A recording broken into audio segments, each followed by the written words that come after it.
Ilang araw na lang at sisimulan na sa Justice Committee ng House of Representatives ang panimula ng impeachment trial ni Vice President Sara Duterte.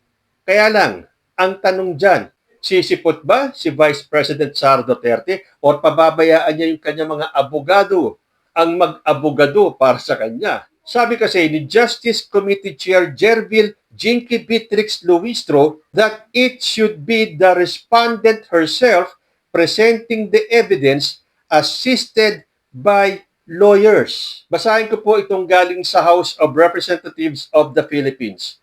Paano kung no show pero present ang defense team? Hindi po pwede yun. Magsabi ka ng I don't want to answer that questions but I have two items. A lawyer from my defense team will present a documentary evidence and answer all the questions from the House panel pertaining to it. Alam niyo naman si Sara Duterte, mahilig sumagot ng I don't want to answer that question. Next, I don't want to answer that question. Final, I don't want to answer that question. Hindi ba? Ngayon, kung sasagot naman siya, ang sasabihin niya, Mr. So-and-so or attorney so-and-so or someone so-and-so will answer that question. Hindi po pwede yun sa March 25. So, anong dapat gawin? Gumawa ng bagong house rule? Hindi rin pwede yun. Anong house rule? Yung pwedeng hindi sumipot si Sara Duterte at yung mga abogado niya ang magpresenta ng ebidensya? Hindi po pwede yun. Dahil sabi po ni Representative Jinky Beatrix Luistro na siyang Justice Committee Chair, it should be the respondent herself presenting the evidence assisted by lawyers. Ito ang matapang na pahayag ni House Committee on Justice Chairperson at Batangas 2nd District Representative Jervil Luistro. Paano kung mag-absent na malamang gagawin ni Sara Duterte?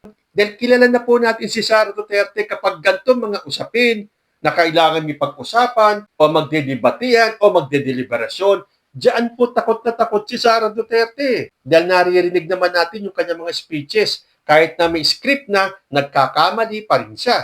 Paano pa kaya kapag ganito?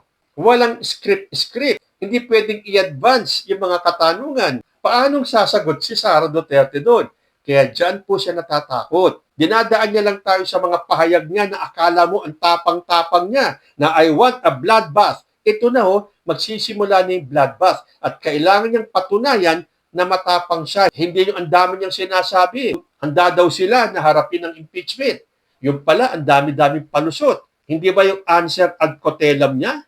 Parang nagpapahiwatig na wala namang ebidensya kaya kailangan ng i-dismiss yung kaso? Hindi sila umubra. Pinagbotohan pa rin na mayroong grounds para magpatuloy yung impeachment trial. So, kung a-absent, hindi po pwede. Paano kung sabihin ni Sara na my defense will answer that question? Hindi rin pwede yan na madalas gawin ni Sara Duterte. Natandaan niyo yung tinanong sa kanya tungkol dun sa wifi? I'm sure, kalat na kalat po yan sa internet.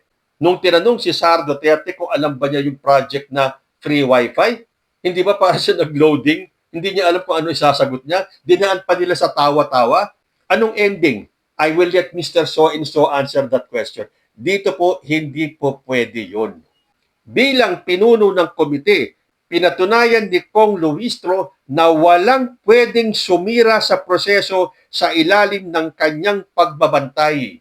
Dahil kung mapapansin niyo po, ang style ni Sara Duterte ay binabastos niya na po ang mga Pilipino. Yes, dahil kung binabastos niya yung House of Representatives, yung Senado, at lalo ng pambabastos niya kay President Bongbong Marcos na nagre-represent ng buong Pilipinas, abay binabastos tayo ni Sara Duterte. Pansinin niyo, madalas kung ano ang tanong sa kanya, iba ang sagot niya. At para sa akin, sinasadya niya yun. Binabastos niya tayo. Pinaglalaruan niya ang batas. Pinapakita niya sa ating lahat na isa siyang bratinela na kung gusto niya sumagot, sasagot siya. Sasabihin niya lang, she may not like my answer, she may not like, but I am answering. Hindi po ganun eh. Masyado tayong nilalaro ni Sara Duterte. Or should I say, masyado niyang nilalaro ang kanyang mga supporters na paniwalang-paniwala sa kanya. Tayo, the rest of the Filipino people, na hindi mga DDS mag-isip, hindi na po uubra yan. Last year, nung sinabing unconstitutional yung kanyang impeachment, ano ang sabi ni Sara Duterte? Para bang nanghinayang siya kasi handang-handa naman daw siyang sumagot. Eh ngayon, ito na, biglang ang daming dahilan para makaiwas, para takasan. Dahil takot na takot si Sara Duterte sa accountability. Bakit nga ba parang gustong magtago sa likod ng mga abogado at mga kakamping kongresista ang respondent sa House impeachment hearings? Pues, binasag na ni Chair Luistro ang mga palusot na yan dahil ipinapatupad lang niya kung ano ang mismong inuutos ng rules ng Kamara. Malinaw sa patakaran. Preliminary investigation pa lang ang nangyayari dito. Ibig sabihin, ang inirereklamo mismo ang dapat humarap at maglatag ng sarili niyang ebidensya. Pwedeng alalayan ng lawyers, pero hindi pwedeng ang abogado ang sasagot para sa iyo. Gusto nyo ng The Abogado Show? Sa Senado ang full-blown trial na yan, hindi sa Kamara. Kasi nga narinig natin na pagdating sa Senado, kung ito ay makakarating ng Senado at matuloy sa isang full-blown trial, pwedeng hindi na si Sara ang sumagot at ang kanyang mga abogado na lang ang haharap. Pero dito sa Justice Committee ng House of Representatives, hindi po pwede yun. Kailangan siya mismo ang magpresenta ng ebidensya. Bakit basag ang mga nagpapalusot sa logic ng 2nd District Representative ng Batangas? Bilang mahigpit na tagapagpatupad ng tamang proseso, here are the hard-hitting truths she laid out. Bawal ang double acting. Prosecutor ka na, defense ka pa. Piskal ang role ng mga House Justice Committee members. Trabaho nilang suriin ang mga ebidensya kung may probable cause. Kung mismong miyembro ng komite ang magpipresenta ng ebidensya para sa respondent, kalokohan na yan. Impartiality goes out the window. Hindi tayo naglalaro ng bahay-bahayan dito. You cannot play both sides. Dahil bakit? Parang may plano ang kampo ni Sara Duterte na yung mga kongresista na panig kay Sara Duterte ang magpresenta ng side ni Sara Duterte, hindi po pwede yun.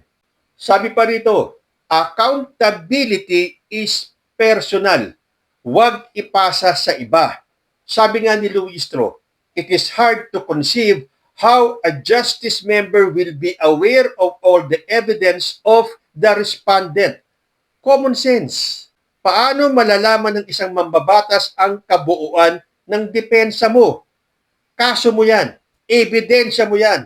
Only the respondent truly knows their own mess. Kaya sila dapat ang magpaliwanag. Kaya dapat umapir itong si Vice President Sara Duterte sa March 25. You have to respect the venue. Huwag umiwas. Ang House of Representatives ay para sa preliminary evaluation. Hiding behind lawyers at this early stage just screams evasion. Paano madedetermine ang basic facts kung puro proxy ang pinapaharap? Humarap kung walang itinatago. Di ba nga kasi, hindi makakaharap si Sara Duterte kahit ulit-ulitin, kahit pilitin nyo siya, hindi haharap yan. Unang-una, pinapaikot niya ang buong Pilipinas. Akala naman niya, maiikot niya tayong lahat. Ang naiikot niya lang naman ay ang mga utak na mga supporters niya. Marami po tayong gising, marami po tayong dilat sa katotohanan na sinusubukan laruin ni Sara Duterte ang mga Pilipino pero hindi po siya nagwawagi. So tama na ang tapang-tapangan. Kunyari pa nagtatapang-tapangan. Kunyari pa kayang-kaya. Kunyari pa gusto ng bloodbath. Kunyari handang-handa daw sila. Pero gagawa na naman ng paraan.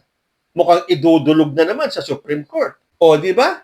Kung talagang walang tinatago, humarap. Diyan tuloy nalalaman nakikita ng taong bayan na merong itinatago si Sara Duterte. So magbigay po tayo ng quick update mula sa last hearing ng House Committee on Justice. Katatapos lang ng committee hearing noong March 18 at opisyal nang idineklara ng komite na sufficient in grounds ang dalawang natitirang impeachment complaints laban kay Vice President Sara Duterte. Tuloy na ang hearing proper sa March 25 at tiniyak ni Justice Committee Chair Luistro na tuloy ang pagdinig kahit pa mag-recess ang Kongreso para walang madilig sa proseso. So kahit na mag-recess ang Kongreso, tuloy po ang hearing. Nilinaw din ni Justice Committee Chair Luistro na pwedeng mag-direct at cross-examine ang mga committee members sa mga testigo at diyan, again, inuulit ko, diyan allergic si Sara Duterte. Kaya nga sa mga vice presidential debate noong 2022, may nabalitaan ba kayo na kahit na isang debate pinuntahan ni Sara Duterte? Wala. Kasi doon, batuhan talaga ng tanong. Makikita ng taong bayan kung may laman ang utak mo, hindi siya sumipot. Not even once. So, anong ibig sabihin nun? So, ganito rin ang ginagawa ni Sara Duterte. Kapag kailangan ng humarap sa pananagutan, hindi po siya humaharap.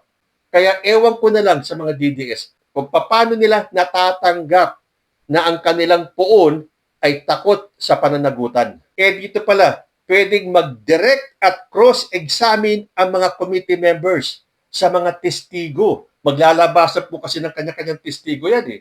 At siyempre, matatanong sila. Di lalo na si Sara Duterte. Matatanong niyan. Ano kaya ang mga isasagot niya? I don't want to answer that question. Hindi na po pwede yun. So, yung mga committee members, pwedeng magtanong. Pero ang mga non-members na gusto lang makisawsaw, hanggang manifestation lang. Bawal mag-examine at lalong bawal bumoto. So, save the date, March 25. But again, tulad ng sinabi ko kanina, malamang hindi sisipot si Sara Duterte. So ano kaya susunod dyan? Idediretsa na yung articles of impeachment sa Senado? Dahil doon, medyo kampante si Sara Duterte na siya ay maa-acquit. Kaya lang, hanggang kailan ito? Hanggang sa maging presidente siya sa 2028 na kung kailangan sumagot sa accountability, hindi siya sasagot. Yan ang gusto nyong maging presidente. Naalala ko tuloy yung isang video na napanood ko kay Chris Tan na kung ano yung aking pananaw ng pambabastos ni Sara Duterte sa ating mga Pilipino, ganun din po ang sinabi ni Chris Tan. Panoorin po natin. Kasi para sa akin, etong si Sara Duterte is the very picture of impunity. Kahit ng Quadcom, kahit sa Senate, humarap siya kahit kanino, bastos talaga siya. Hindi man lang siya hindi siya sasagot ng tama. Tapos wala na siya sinasagot eh. Wala siyang pakialam na sagutin o depensahan yung mga akusasyon laban sa kanya. Naniniwala siya na wala siyang kailangan o kaya wala siyang wala siyang kailangan i-explain kahit kanino. Na parang wala tayong karapatan malaman kung ano ba yung ginawa niya at bakit niya ito ginawa.